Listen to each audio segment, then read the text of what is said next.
নমস্কাৰ আপোনালোক সকলোলৈকে। আজি আপোনালোকৰ মাজলৈ লৈ আহিছোঁ এটা মিনি ভ্লগ।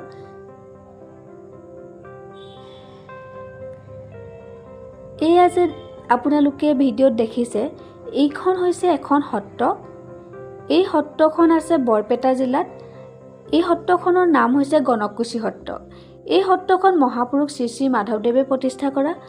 তেখেতে এই সত্ৰখনতে 18 বছৰ 6 মাহ দিন অতিবাহিত কৰিছিল।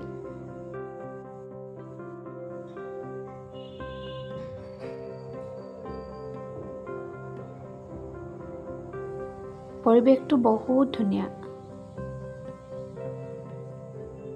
গৰু চৰি আছে।